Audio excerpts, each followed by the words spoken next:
Salam, selamat pagi dan salam sehat buat kita semua.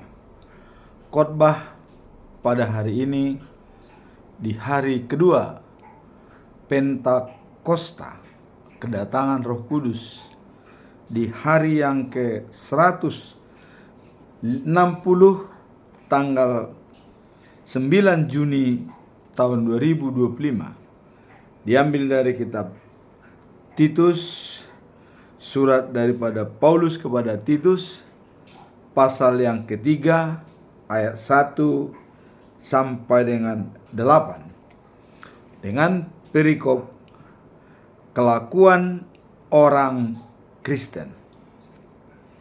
Sebagai nats adalah sebagai berikut. Ingatkanlah mereka supaya mereka tunduk pada pemerintah dan orang-orang yang berkuasa, taat dan siap untuk melakukan setiap pekerjaan yang baik. Janganlah mereka menfitnah, janganlah mereka bertengkar. Hendaklah mereka selalu ramah dan bersikap lemah lembut terhadap semua orang. Karena dahulu kita juga hidup dalam kejahilan, tidak taat, sesat, menjadi hamba berbagai-bagai nafsu dan keinginan, hidup dalam kejahatan dan kedengkian, keji, saling membenci. Tetapi ketika nyata kemurahan Allah, juru selamat kita, dan hasilnya kepada manusia, pada waktu itu Dia telah menyelamatkan kita, bukan karena perbuatan baik yang telah kita lakukan, tetapi karena rahmat-Nya oleh permandian kelahiran kembali dan oleh pembaharuan yang dikerjakan oleh Roh Kudus, yang sudah dilimpahkannya kepada kita oleh Yesus Kristus, Juru Selamat kita, supaya kita sebagai orang yang dibenarkan oleh kasih karunia-Nya berhak menerima hidup yang kekal sesuai dengan harapan kita. Perkataan ini benar, dan aku mau supaya engkau dengan yakin menguatkannya, agar mereka yang sudah percaya kepada Allah sungguh-sungguh berusaha melakukan pekerjaan yang baik. Itulah yang baik dan berguna bagi manusia. Demikianlah pembacaan firman Tuhan pada hari ini sebagai khotbah dalam Pentakosta yang kedua. Kemudian kalau kita melihat pesan atau ayat bulanan dalam bulan Juni, sebagai pedoman kita dalam bulan Juni, dalam 2 Korintus pasal 5 ayat 17 dikatakan,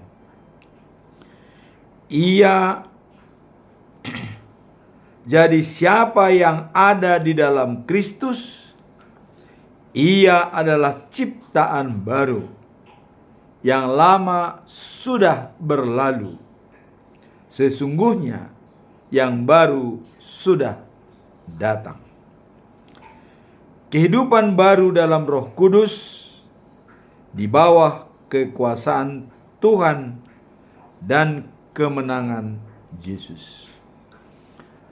Dalam hal ini terjadi transformasi spiritual dari hidup lama menjadi hidup baru atau ciptaan baru bersama-sama dengan Kristus. Kemudian dengan ciptaan baru, dan hidup baru, maka kita wajib menjadi saluran berkat bagi semua orang, bagi sesama. Itulah pedoman kita selama bulan Juni. Sekarang kita masuk dalam perikop hari ini, yaitu dari kitab Titus pasal 3 ayat 1 sampai dengan 8, yaitu kelakuan orang Kristen. Apa latar belakang daripada perikop ini? Apa latar belakang yang membelakangi? Mari kita lihat di sini. Latar belakang daripada Titus pasal 3 ayat 1 sampai dengan 8 adalah menjelaskan tentang cara hidup orang Kristen yang seharusnya. Jadi cara orang Kristen yang seharusnya, apa yang layak dilakukan oleh orang Kristen sebagai pengikut Yesus. Ini mencerminkan kasih Kristus yang seharusnya, mencerminkan kasih dan kebaikan Tuhan kepada semua. Jadi kehidupan seorang Kristen adalah mencerminkan kasih dan kebaikan Tuhan kepada semua. Karena karakter Allah adalah kasih. Jadi semua manusia harus mencerminkan karakter daripada Allah, yaitu kasih. Paulus menekankan pentingnya sikap baik, pelatihan, dan ketaatan terhadap pemimpin serta pemerintah. Bukan hanya untuk diri sendiri, tetapi juga untuk perdamaian dalam masyarakat. Di sini dijelaskan oleh Paulus menekankan pentingnya sikap baik dan pelatihan dan ketaatan terhadap pemimpin serta pemerintah. Jadi pemimpin, penguasa, dan pemerintah itu kita harus mempunyai sikap baik dan berusaha untuk menuruti, karena dia adalah perpanjangan Tuhan Allah dalam menjalankan tugasnya. Ya. Untuk diri sendiri, ya, dan bukan untuk diri sendiri, tetapi untuk sesama. Jadi dengan kita mengikuti pemerintah dan turut kepada penguasa, itu bukan untuk kepentingan diri sendiri, tapi untuk kepentingan semua umat.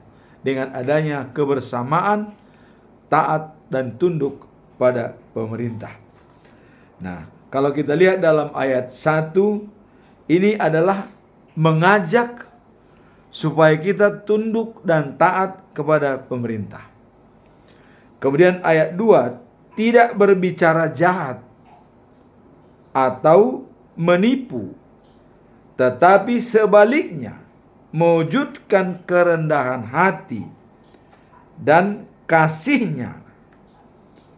Jangan berbuat yang tidak sesuai dengan firman Tuhan. Inilah yang disampaikan Paulus kepada Titus, ya, suratnya dalam ayat kedua ini. Jangan berbuat jahat, perbuatlah menyenangkan hati orang. Nah, kemudian dalam ayat ketiga dikatakan masa lalu penuh kesalahan. Jadi pengalaman daripada masa lalu banyak kesalahan-kesalahan seperti dosa, ya, perlakuan-perlakuan yang kurang baik. Dan seperti kita tahu bahwa manusia sudah berdosa sejak Adam melanggar hukum Tuhan, ya. Dan dari sana kita sudah berdosa. Maka diperlukan untuk permandian baru dan kelahiran baru Dan seperti ayat pedoman bulan Juni, transformasi spiritual, meninggalkan hidup lama menjadi hidup baru. Di sini dikatakan kesalahan-kesalahan masa lalu, dosa. Kita harus peka terhadap kondisi orang lain dan tidak menganggap kita lebih tinggi atau superior dari yang lain. Tidak menganggap kita lebih hebat atau lebih baik dari orang lain, tapi tetap dengan rendah hati. Kemudian dalam ayat yang keempat sampai dengan 7 itu menyimpulkan bahwa menjalankan anugerah Allah yang menyelamatkan kita. Jadi kita diselamatkan bukan karena perbuatan kita, tetapi karena anugerah dari Allah. Keselamatan itu adalah anugerah, sola gratia, bukan perbuatan baik, tetapi anugerah dari Allah kita diselamatkan. Nah, kemudian dalam ayat yang ke-8 dikatakan merupakan kesimpulan, percaya kepada Allah, sungguh-sungguh berusaha melakukan pekerjaan yang baik. Jadi, percaya kepada Allah, sungguh-sungguh melakukan pekerjaan yang baik, itulah yang baik dan berguna bagi manusia. Jadi dengan percaya kepada Allah dan melakukan pekerjaan yang baik, itulah yang berguna bagi manusia. Inilah latar belakang daripada perikop ini, ya, yang bisa kita lihat. Sekarang apa tujuan daripada kitab Titus pasal 3 ayat 1 sampai dengan 8? Apa tujuannya? Mari kita lihat. Tujuan adalah untuk memberikan arahan kepada orang-orang percaya tentang bagaimana seharusnya mereka bertindak dalam masyarakat. Itulah tujuannya. Sebagai orang Kristen, bagaimana seharusnya kita berbuat dan bertindak kepada masyarakat, berperilaku dan bersikap kepada alam sekitar dan masyarakat sekitar. Inilah tujuan daripada perikop ini. Kita diajarkan untuk berbuat yang baik dan percaya kepada Allah dan bekerja sungguh-sungguh. Itulah yang baik dan berguna bagi manusia.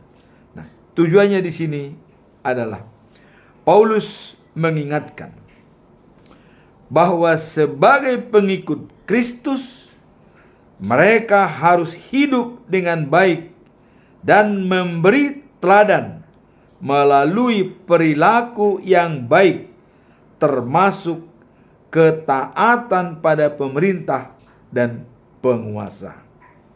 Nah, jadi di sini dikatakan dalam ayat yang pertama tadi, tunduk pada pemerintah. Kemudian yang kedua, sikap dan perilaku manusia transisi. Kenapa dikatakan manusia transisi? Artinya jangan berbuat yang tidak sesuai dengan kehendak Tuhan. Artinya daripada manusia transisi, kalau kita tidak bisa membantu orang lain, minimum tidak menyusahkannya. Itulah dikatakan manusia transisi. Jadi dikatakan tadi, jangan berbuat keji, jangan berbuat yang menipu, jangan yang bukan-bukan. Jadi anjurannya, kalau kita tidak bisa membantu orang lain, minimum tidak menyusahkannya. Itulah tujuan daripada perikop ini. Nah, kemudian dalam ayat 3 dikatakan masa lalu penuh dosa. Nah, di sini perlu ada transformasi spiritual menjadi hidup baru. Kita harus peka terhadap hal-hal yang masa lalu, ya. Dan itu kita bikin sebagai cambuk dan merupakan pelajaran untuk menjalankan hidup baru bersama dengan Yesus Kristus. Nah, ayat 4 dan 7 adalah anugerah Allah menyelamatkan kita. Keselamatan kita berdasarkan anugerah dari Allah, bukan perbuatan kita. Nah, kemudian disimpulkan dalam ayat ke-8 adalah percaya pada Allah, berusaha melakukan pekerjaan yang baik, ya, jadi berguna bagi sesama. Jadi di sini dikatakan bahwa dalam 1 Yohanes pasal 3 ayat 17 dikatakan begini, ya, bahwa kita punya harta tapi tidak berbuat baik atau kasih kepada orang, maka tidak ada artinya. Walaupun kita punya banyak harta, tapi kita tidak peka terhadap kebutuhan orang lain, bahkan tidak mau memberikan atau bersedekah, itu percuma. Tidak ada artinya kita punya harta banyak kalau kita bukan menjadi saluran berkat. Jadi dikatakan gaya hidup yang baik dan penuh kasih menjadi cerminan iman kita dan menjadi cara kita, ya, menyampaikan kasih Allah kepada orang lain. Jadilah manusia transisi. Jadi gaya hidup kita, style kita, itu harus mencerminkan karakter Allah. Karakter Allah adalah kasih. Barang siapa tidak memiliki kasih, maka tidak mengenal Allah. 1 Yohanes pasal 4 ayat yang ke-8. Nah, kemudian ini dijabarkan dalam 1 Yohanes pasal 3 ayat 17, dikatakan, ya, bahwa punya harta tapi tidak berbuat kasih adalah sama dengan tidak ada artinya. Itulah yang dikatakan dalam perikop ini, bahwa tujuan utama adalah untuk memberikan arahan kepada orang-orang percaya tentang bagaimana seharusnya mereka bertindak dalam masyarakat. Sebagai pengikut Kristus, mereka harus hidup dengan baik dan memberi teladan melalui perilaku yang baik, dan termasuk ketaatan pada pemerintah dan penguasa. Jadi berbuat baik, taat kepada penguasa dan pemerintah, itulah implementasi dan teladan kita dalam perikop ini. Itulah tujuan utamanya, berbaik kepada sesama dan berbaik kepada pemerintah. Dan itu adalah sebagai kita pengikut Kristus dan menjalankan karakter Allah. Sekarang, apa pesan moral yang ketiga? Apa pesan moral daripada perikop ini?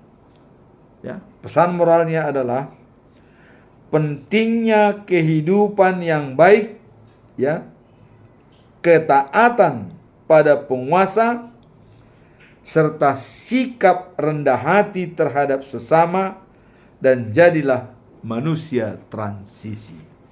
Jadi pesan moralnya adalah pentingnya kehidupan yang baik, ya, taat pada penguasa serta sikap rendah hati. Jadi taat kepada penguasa, sikap rendah hati, ya, dan jadilah manusia transisi. Artinya, kalau kita tidak bisa membantu orang lain, minimum tidak menyusahkannya. Itulah pesan moral daripada perikop ini. Nah, sebagai orang Kristen, ya, kita seharusnya menjadi teladan dalam perilaku yang baik dan tidak memiliki dan tidak menghakimi orang lain, dan justru memberi dampak positif. Jadi berdampak positif terhadap sesama. Itulah yang menjadi pesan moral daripada perikop ini. Nah, kemudian dengan memahami pesan ini, apa yang mau kita tempuh? Kita diingatkan untuk selalu hidup dalam kebaikan dan kasih yang mencerminkan iman kita kepada Allah. Jadi selalu kita hidup dalam kasih, dan itu mencerminkan iman kita kepada Allah. Dalam Galatia pasal 5 ayat 22 sampai 23, buah roh. Ada 9 buah roh yang perlu kita ketahui dalam menjalankan kasih dan menjalankan pesan moral daripada perikop ini. Pertama ialah kasih. Yang kedua, sukacita. Yang ketiga, damai sejahtera. Yang keempat, kesabaran. Yang kelima, kemurahan. Yang keenam, kebaikan. Yang ketujuh, kesetiaan. Yang kedelapan, kelemah lembutan. Yang kesembilan, penguasaan diri. Penguasaan diri ini sangat-sangat penting dalam berbuat kasih kepada Tuhan dan sesama. Kenapa saya katakan ini sangat penting? Karena dalam Amsal 16 ayat 32 dikatakan, orang sabar melebihi seorang pahlawan. Orang menguasai diri melebihi menaklukkan sebuah kota.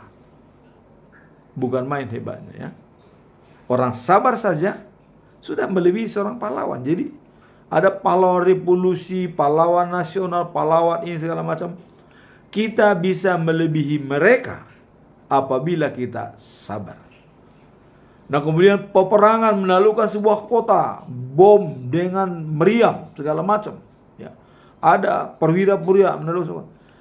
Kita bisa melebihi itu apabila kita menguasai diri. Itu mengatakan ini spesial, penguasaan diri. Kita bisa melebihi seseorang, menaklukkan sebuah kota apabila kita menguasai diri. Itulah pesan moralnya yang bisa kita simak dalam perikop ini.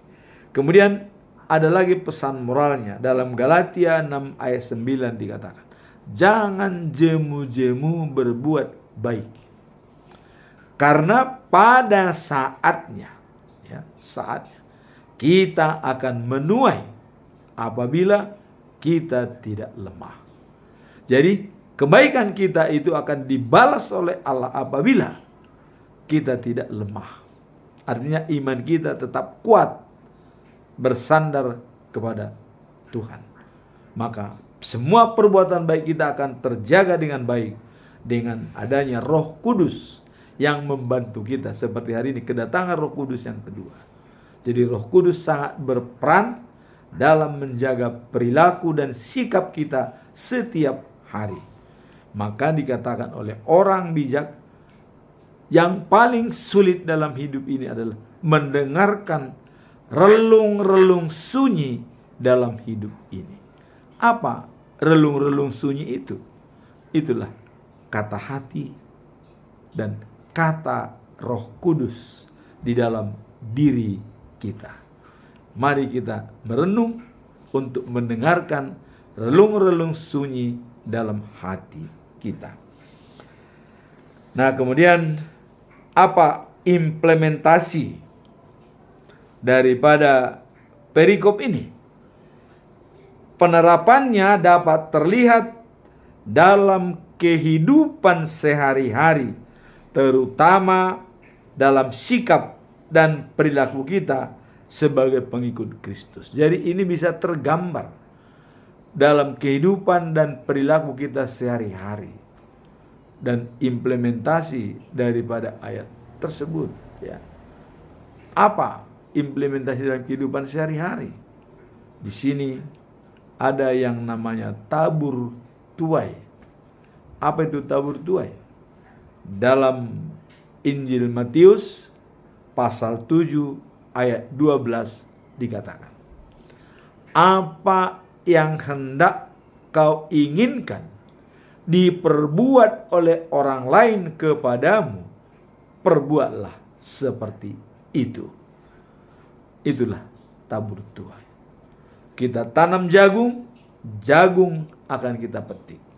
Kita tanam padi, padi yang akan kita petik. Kita tanam mangga, mangga yang akan kita petik.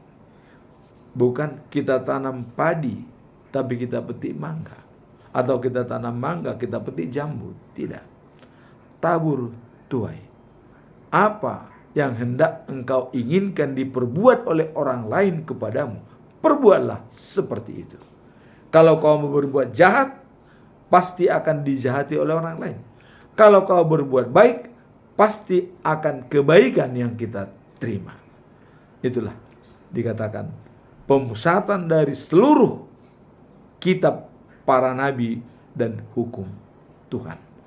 Matius 7 ayat yang ke-12. Itulah merupakan implementasi daripada perikop ini. Sehingga dengan demikian marilah kita menjalankan adanya peran Roh Kudus. Pada saat perjanjian lama, Allah turun tangan langsung untuk membuat kerajaannya. Maka pada waktu itu bangsa Israel takut apabila Allah memerintah langsung, karena begitu ada kesalahan langsung selesai. Karena Allah bisa membunuh roh dan daging.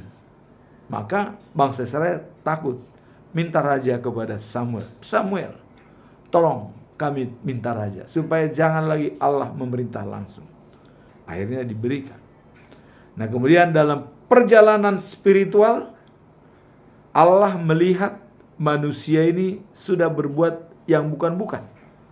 Maka murka Allah tidak mungkin lagi dikembalikan seperti air bah untuk membumi-hanguskan manusia-manusia yang jahat. Karena sudah berjanji tidak akan lagi membinasakan manusia seperti waktu air bah. Maka dikirimlah anaknya Tuhan Yesus dalam Yohanes pasal 3 ayat 16 dikatakan, begitu besar kasih setia Allah pada manusia sehingga ia mengirimkan anaknya yang tunggal, barang siapa percaya kepadanya tidak binasa melainkan beroleh hidup yang kekal. Di sini ada kemauan dan kehendak Allah bahwa Allah tidak menginginkan kematian manusia di dalam kejahatannya, tapi ingin pertobatannya supaya dia beroleh hidup yang kekal. Yehezkiel pasal 33 ayat 11 dikatakan, Allah tidak menghendaki kematian orang fasik, tapi pertobatan daripada kejahatannya supaya ia beroleh hidup yang kekal. Itulah firman Tuhan pada hari ini. Semoga apa yang kita dengarkan pada saat ini dengan adanya kedatangan Roh Kudus, karena waktu Yesus naik ke sorga, dia menjanjikan Roh Kudus, Roh Allah kepada semua umat manusia, terutama pada saat murid-muridnya berkumpul di Yerusalem di loteng, ya. Mereka sana berkumpul semua 12 muridnya, ya. Matias pengganti Judas Iskariot. Mereka menerima Roh Kudus dengan lidah-lidah api. Jadi saat ini Roh Kuduslah sebagai penolong, sebagai pembimbing, dan sebagai penyelamat bagi kita dalam setiap aktivitas kita sehari-hari. Bersahabatlah dengan Roh Kudus untuk menyelamatkan jiwa dan hati kita. Amin. Tuhan memberkati.